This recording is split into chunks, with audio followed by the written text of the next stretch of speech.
The Bengal files Hindi film review by allrounder star Balyam Venu Madhav part 2 రెండో భాగం. Cinema ముందుగా చెప్పుకున్నట్టుగా మొదటి భాగంలో మరోసారి నిడివి చెప్పుకుందాం. 3 గంటల 25 నిమిషాల అడల్ట్ సర్టిఫికేట్ సినిమా ఇది. 5 సెప్టెంబర్ 2025 విడుదలైనటువంటి ఈ సినిమాలో ప్రధాన భూమికలు పోషించిన వారు నిర్మాత కూడా అయినటువంటి పల్లవి జోషి, ఇంకా మిథున్ చక్రవర్తి, అనుపమ్ ఖేర్, దర్శన్ కుమార్, సస్వత చటర్జీ చేసిన పాత్ర సర్దార్ హుసేని పాత్ర. సిమ్రత్ కౌర్ హీరోయిన్గా నటించింది. అట్లాగే నమైషి చక్రవర్తి, తర్వాత సౌరవ్ దాసు, దివ్యేందు భట్టాచార్య, ప్రియాంశు చటర్జీ, మోహన్ కపూరు, పునీత్ ఇస్సారు, అనుభవ అరోరా, తర్వాత రాజేష్ ఖేరా, ఏకలవ్య సూద్ తదితరులు నటించిన ఈ సినిమాకి వివేక్ అగ్నిహోత్రి డైరెక్టర్, రైటర్ కాగా అభిషేక్ అగర్వాల్, పల్లవి జోషి నిర్మాతలు, తేజ్ నారాయణ అగర్వాల్ ప్రెజెంటేటర్. ఇక మళ్ళీ సబ్జెక్ట్లోకి వస్తే అక్కడ మనం మొదటి భాగం ముగించిన దగ్గర ఎక్కడ అంటే హుసేని, ఎవరైతే ఈ సర్దార్ హుసేని ఉన్నాడో ఆ సర్దార్ హుసేని గురించి చెప్తూ మనం ముగించాం అక్కడ. ఇక అక్కడ నుంచి వస్తే కథలోకి మళ్ళొకసారి కథలోకి వద్దాము. కథ ఏంటంటే క్లుప్తంగా ఒక పండిత్, కాశ్మీర్ పండితు సిబిఐ ఆఫీసర్ అవుతాడు. అతను పునీత్ ఇస్సార్ కింద పనిచేస్తుంటాడు. అతని పేరు శివ పండిత్, శివ అని పిలుస్తుంటారు ఆయన. ఈ శివ పండిత్ని ఒక మిస్సింగ్ కేస్, ఒక గీతా మండల్ అనే ఆమె మిస్సింగ్ అయితే ఆ మిస్సింగ్ కేసుని ఇన్వెస్టిగేట్ చేయడానికి ఒక ముసలావిడిని, వృద్ధురాల్ని, ఆమెను ఆ విషయాలు కనుక్కోవడం కోసం ఆమెని పల్లవి జోషిని తీసుకొస్తాడు. పల్లవి జోషి పాత్ర పేరు భారతి. ఆమె భారతి అయితే బెనర్జీ, జస్టిస్ బెనర్జీ యొక్క కూతురు ఈమె స్వగతంలో ఆమె కథ అంతా గుర్తు చేసుకుంటూ ఉంటుంది. చెప్పు అన్నప్పుడు అంత కథ గుర్తు చేసుకుంటుంది. ఆమె అమర్ అనే వ్యక్తి ద్వారా కాపాడబడుతుంది. అంతకుముందు ఈమె గ్రాడ్యుయేషన్ టైంలో గవర్నర్ని పేల్చేస్తుంది తుపాకీతో. ఆ తర్వాత వందే మాత్రం అంటుంది. ఆ తర్వాత ఆమె పరిగెత్తుతూ ఉంటే వాళ్ళ నాన్ననేమో ఆ మాబ్ చేతిలో చనిపోతాడు. ఆల్రెడీ బెయిల్ ఇచ్చిన కృతజ్ఞత కూడా చంపేస్తారు అతన్ని. ఒక మిల్లు ఫ్యాక్టరీలో అన్ని శవాలు గుట్టల్లో ఉంటే వాళ్ళు ఈ మొత్తం తగలబడిపోతారు వీళ్ళ అమ్మతో సహా. అక్కడ నుంచి ఈమె తగలబడుతున్న చీరని మానం దాచుకోవాలి కాబట్టి అది చీరను పడిపోకుండా ఇప్పకుండా బురదలో పడిపోతుంది. ఆ బురదలోంచి కాపాడి ఆమె దగ్గరకు వస్తున్నటువంటి వ్యక్తిని చంపి మరీ ఆమెను కాపాడినటువంటి అమర్ని చూసి ఈమె అసహించుకుంటుంది. మనం కూడా వాళ్ళనే చంపుతూ పోతే ఇంకెవరు మిగులుతారన్న టైప్లో ఆమె మాట్లాడుతుంది. వీళ్ళిద్దరి మధ్య ప్రేమ చిగురిస్తుంది. అమర్ అంటే ఇష్టపడుతుంది ఈమె కోసం, ఈమె రక్షణ కోసము ఇతను లొంగిపోతాడు. అట్లా గులాం అనే వ్యక్తి చేతిలో అతను 2 ముక్కలు కాబడతాడు. ఈమెనేమో వివస్త్ర కాబడుతుంది. వెనుక వీపు భాగం మొత్తం అంటే జాకెట్ చింపేసినప్పుడు వెనక భాగం మొత్తం మనకు నగ్నంగా కనబడుతుంది. అట్లా అవమానపరిచిన తర్వాత అట్లాంటి దాంట్లోంచి బయటకు వచ్చిన తర్వాత ఇప్పుడు చెప్పు ఈమె ఎవరంటే ఈయన అమర్ అనుకుంటుంది. ఎవరైతే శివ పండిత్ ఉన్నాడో ఈయన సిబిఐ ఇన్స్పెక్టర్, ఆయన్ని అమర్ అనుకుంటుంది. ఆయన ఇన్వెస్టిగేట్ చేస్తుంటాడు. సో పైనుంచి ఒత్తిడి వస్తుంటుంది పునీత్ ఇస్సార్ నుంచి, వద్దు ఇంకా ఆపేసి ఆయన దగ్గర ఒక సర్దార్ హుసేని అని. ఆ సర్దార్ హుసేని తన ఇంటికి భోజనానికి పిలిచినప్పుడు వాళ్ళ భార్య, పండిత్ గారు మా ఇంట్లో ఇవాళ వెజిటేరియనే ఉంది, ఒక ఫిష్ తప్ప అంతా టేబుల్ అంతా వెజిటేరియన్ అంటే పర్లేదు ఆయన కాశ్మీరీ పండిత్ అన్ని తింటాడని చెప్తాడు ఈయన. అయితే బెంగాల్ గురించి చెప్పినప్పుడు, హీరోయిన్ చెప్పినప్పుడు బెంగాల్లో మన నేతాజీ కూడా బెంగాల్ అని, చాలామంది స్వాతంత్ర సమరయోధులు బెంగాల్ నుంచి వచ్చారని, వందే మాత్రం జనగణమన బెంగాల్ నుంచి వచ్చిందని మొదటి భాగంలో ఒకటి చెప్పుకున్నాం. అవి నేతాజీ చంద్రబోస్ కూడా అక్కడి నుంచి వచ్చాడు కదా. ఇలాంటి వాళ్ళందరూ బెంగాల్ నుంచి వచ్చారు. అంటే మౌలానా కలా ఆజాద్ లాంటి వ్యక్తితో స్టార్ట్ అయింది ఈ మూమెంటు. అది మా ముస్లిమ్స్ పార్టిసిపేషన్ లేదనుకోకు, మా ముస్లిమ్స్ కూడా ఉంది అంటూ ఇతను ముస్లిమ్స్ని వెనకేసుకొస్తూ మాట్లాడతాడు సర్దార్. సో సర్దార్ అంతా విన్నాక ఈమె వాళ్ళ భార్య ఆఫర్ చేసిన తర్వాత భోజనం చేయడు. అయితే నా కొడుకు మొన్న ప్రైజ్ తెచ్చుకున్నాడు, బంకిం ఆయన ఎవరు ఈయన వందే మాత్రం రాసిన రవీంద్రనాథ్ ఠాగూర్ పాట ఆయన చెప్తాడు, వల్లిస్తాడు మీకు అని వినిపిస్తాడు. అంకుల్కి గుడ్ నైట్ చెప్పు అంటాడు. అంతా బాగుంది. అయిన తర్వాత భోజనం అంతా అడిగిందా, అది అడగడం నా మర్యాద, ఇప్పుడు చెప్తాను నా కొడుక అని చెప్పేసి చెంప మీదకి కొట్టి నీకు మర్యాద లేదురా అని అంటాడు.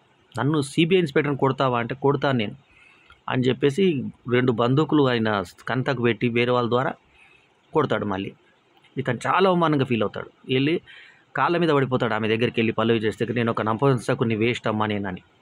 ఇతను బాధపడుతూ ఉంటే అతని దగ్గర ఒక ఇన్స్పెక్టర్ ఇతన్ని తాగిస్తాడు. అంతకుముందు ఒకసారి రాయితో కొడితే ఈయనకి అక్కడికి తోటి పోలీసులు వద్దు అని చెప్తున్నా కూడా ఇతని మీటింగ్ని ఆపడానికి వెళ్తాడు. గులాం కాదు, సర్దార్ మీటింగ్ని ఆపడానికి వెళ్తాడు గులాం ఆ కథలో. ఇక్కడ సర్దార్ మీటింగ్ అయితే ముక్కు పగులుతుంది ఇతంది. మొదటి భాగంలో తల అని చెప్పాను. అది పొరపాటున అది ముక్కు పగులుతుంది. ముక్కు పగిలితే రక్తం కారుతూ ఉంటే ఇతను మందుతోటి ఆ పిచ్చి అతనిలాగా ఉన్న అతను మందుతోటి నొప్పి తగ్గించేలాగా చేస్తాడు. యాక్చువల్లీ అతను పిచ్చి అతను కాదు. అతను కూడా ఒక పోలీసు. అతను కూడా సర్దార్ని ఎదిరించినప్పుడు అతను తుల్లికాయ కోసేస్తారు. కోసేసి నపుంసకుడిని చేస్తారు. సో ఆ తర్వాత డ్యూటీ పోయి అన్నీ పోయి అట్లా పిచ్చోడిలాగా తయారయ్యాడు. ఆ తర్వాత నాలుక కూడా కోసేస్తారు. మాట మాట్లాడలేడు స్పష్టంగా. సో ఇట్లాంటి పరిస్థితుల్లో ఉన్నటువంటి అతను పిచ్చివాడు కాదని తెలిసిన తర్వాత మందు ఇక్కడ దొరుకుతుంది అంటే ఇద్దరు కలిసి మందు తాగుతూ కూర్చుంటారు. అట్లా తన బాధని ఏం చేయాలా ఏం చేయలేని అశక్తతో ఉన్న ఒక నపుంసకులాగా ఫీల్ అవుతాడు అతను, పోలీస్ అతను.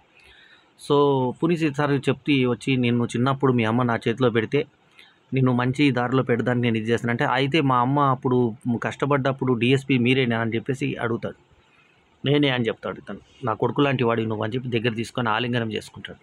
శివ పండిత్కి ఎంతో ఇది టార్చర్ అవుతుంటుంది. మొత్తానికి ఏంటంటే ఈమె మిస్ అయినటువంటి గీతా మండలిని ఈయన కళ్ళ ముందే బాల్కనీ నిలబడి అతని ముందే కంతం మీద కాల్పించి ప్రొక్లైనర్తో మట్టి బూపిస్తారు. ఇది చూసినాక ఈ ఘాతుకం తట్టుకోలేక ఇక అతను చంపేస్తాడు ఆయన్ని. చంపేశాడు. కానీ అక్కడ కింద వాళ్ళందరూ దాటుకొని ఎలా వచ్చాడో చూపించలేదు మనకు. డైరెక్ట్గా వచ్చి ఈమె కథలో ఉన్నటువంటి గులాంని చంపాము, ఆమె గులాంని చంపాలని కోరిక, నా దగ్గర ఒక ఫైల్ ఉంది, దొరికింది, ఫైల్ ఉపయోగపడుతుంది నీకు తీసుకో అంటే నేను గులాంని చంపాను కన్నా వాళ్ళిద్దరు అట్లా ఫ్రీజ్ చేసేసి ఆ సినిమాని ఎండ్ చేశారు. అసలు అది ఎండింగ్ అనిపించదు, ఇంకా ఉంటారేమో అనిపిస్తుంది. 3 గంటల 25 నిమిషాలు సినిమా చూసినా బోర్ కొట్టలేదంటే సినిమా అర్థం చేసుకుని ఇలా ఉందో. ఇక హింసాత్మక సన్నివేశాలు, బట్టలు చింపే సన్నివేశాలు, తర్వాత ఆడవాళ్ళను లంగాల మీద మనకు శరీరాలను వేలాడదీసినట్టుగా మనకు మనం ఏవైతే మేక మాంసాలను ఎట్లా వేస్తారో అట్లా వేలాడదీసినట్టు ఆ వేలాడదీసిన వాటి బయటకు తీసుకొచ్చి వాటికి అంతిమ క్రియలు ఒక్కొక్క 2-3 శవాలు ఒక్క దగ్గర వేసుకుంటా కలుస్తుంటే ఎందుకు ఇలా కలుస్తున్నా విడివిడిగా కాల్చండి అంటే కట్టెలు లేవని చెప్తే బాధగా అనుకోవడం, గద్దలొచ్చి అన్ని పీక్కు తినడం. ఆ తర్వాత భారతమాతది దాని మీద ఒక్కొక్క శవం మీద భారతమాతది కప్పుతుంటే ఎందుకు కప్పుతున్నావు అలా అంటే ఏం కాదు అది ఒక ఇప్పుడైనా గౌరవం ఇద్దాం ఈ రకంగా అని చెప్పేసి అంటే ఓ ముస్లిం పేరు చెప్పి గులాము ఈమెని ముస్లింగా మారుస్తారని భారతిని అనడం. ఎట్టి పరిస్థితుల్లో అట్లాంటి పేరు నేను నాకొద్దు, నాకు నా భారత్కి నా పేరు ఇదే కావాలని చెప్పేసి ఆమె అనుకోవడం. సో చూడు నిన్ను అపవిత్రం చేస్తానని చెప్పేసి అందరి ముందు నగ్నంగా నిలబెట్టే ప్రయత్నం చేయడం, ఇవన్నీ జరుగుతాయి. ఇవన్నీ ఈమె గతం అప్పుడు జరిగింది ఇదే అని ఇప్పుడు మళ్ళీ రాజీవ్ గాంధీ ఇందిరాగాంధీ బొమ్మలు చూపిస్తూ ఇప్పటి వర్తమానంలోకి వచ్చిన తర్వాత ఈ సిబిఐ అధికారి ఆ సర్దార్ని చంపి గులాంని చంపినట్టుగా ఈమె నమ్మించడంతో కథ ముగుస్తుంది. సో బెంగాల్ ఫైల్స్లో అప్పుడు ఎంత మేధం జరిగింది, ఎంత మారణకాండ జరిగింది, ఎంత దౌష్ట్యం జరిగింది, ఎంత దౌర్జన్యం జరిగింది, తర్వాత ఈ మైనారిటీ అనే పేరు మీద వాళ్ళు ఏ రకంగా ఇది చేశారో చూసి దొంగ ఓట్ల కోసం ఈ మైనారిటీలను తీసుకొచ్చి వీళ్ళు ఏ రకమైన 10% ఉంటే వాళ్ళది ఒక ఐడెంటిటీ అడుగుతారు, 20% ఉంటే వాళ్ళ డిమాండ్స్ ఉంటాయి, 30% అయితే దేశమే అడుగుతారు వాళ్ళు ప్రత్యేకంగా అని చెప్పి వాళ్ళు జరగబోతున్నటువంటి ప్రాబ్లం చెప్తాడు. అట్లాగే ఒక జర్నలిస్టు పాత్ర ద్వారా ఆ ధైర్యం చూపించారు. ఆ లేడీ నేను ఒక్కదాని కాదు, నా యొక్క ఆ సంఘర్షణ కూడా నా ఇంటి ఉందని చెప్పడం. తర్వాత పోరాడినటువంటి ఇంకొక ఆమెకి మాన ప్రాణాలు తీసుకొని ఆమెని లాస్ట్కి చంపేయడం, ఈయన ముందు చంపేయడం అనే ఘాతుకం కూడా చూపించారు.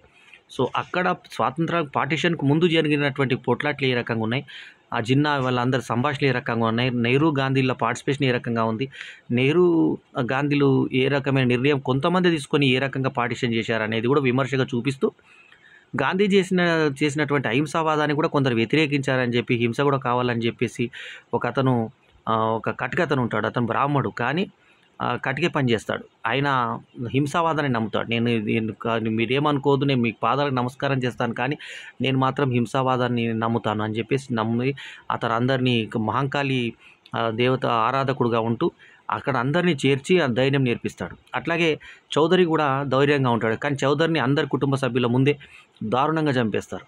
సో ఆ చౌదరి అంతకుముందు 2-3 చోట్ల ఈమెను కాపాడుతాడు.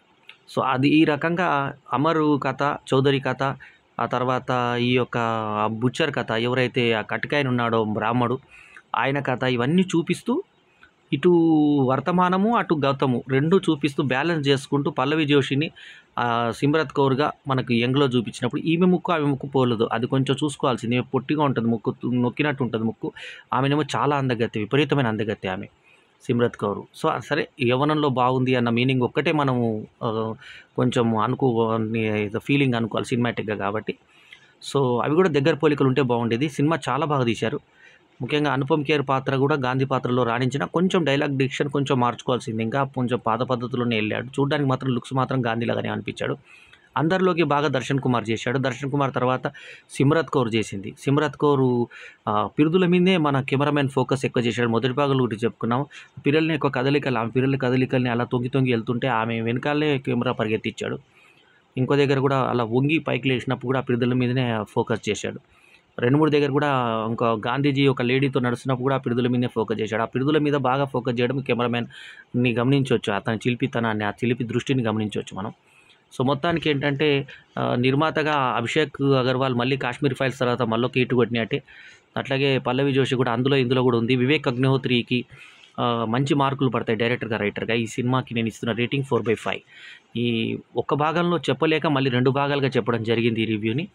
సో ఈ రివ్యూ కనుక మీకు నచ్చితే లైక్ చేయండి, కమెంట్ చేయండి, షేర్ చేయండి. ఇంకోటి ఏంటంటే 17 ప్లస్ ఇవి ఒక 12 నిమిషాలు మొత్తం కలిసి 29, దాదాపు దగ్గర 30 నిమిషాలు ఒక రివ్యూ రావడం. అది అంటే 3 గంటల 25 నిమిషాల సినిమాకి 30 నిమిషాల రివ్యూ రావడం ఒక రికార్డు. ఈ రికార్డు కూడా ఈ సినిమాకే దొరికింది. సో మన ఛానల్లో అన్నిటికంటే పెద్ద రివ్యూలు ఈ 2 భాగాలు కలిపితే ఉన్న రివ్యూ పెద్ద రివ్యూ అన్నిటికంటే ఇప్పటిదాకా వచ్చిన దాంట్లో. బెంగాల్ ఫైల్స్ అనే సినిమా సింహముద్ర గుర్తుతోటి ఈ రకంగా సింహముద్ర గుర్తుతోటి ఈ సినిమాకి లోగో లాగా వేశారు. సో మరోసారి టీంని అభినందిస్తూ ఒక ధైర్యమైన సినిమా అని చెప్పి బోల్డ్ స్టోరీ అని చెప్పేసి ఇచ్చారు. ఆ బోల్డ్ లాగానే ఉంది సినిమా కథ కూడా. సో దీంట్లో మైనారిటీ మెజారిటీ అంటూ భయం లేకుండా చాలా చక్కగా చేసినటువంటి ఈ సినిమాకి నేను ఇస్తున్న రేటింగ్ 4/5. విన్నారు కదా, ఎప్పుడు మీ ఆదరాభిమానులను ఆశించే మీ ఆల్రౌండర్ స్టార్ బల్లెం వేణుమాధవ్. నమస్తే. మరో వీడియోలో మళ్ళీ కలుద్దాం. అంతవరకు సెలవు. నమస్కారం. లైక్లు, కమెంట్లు, షేర్లు చేయండి.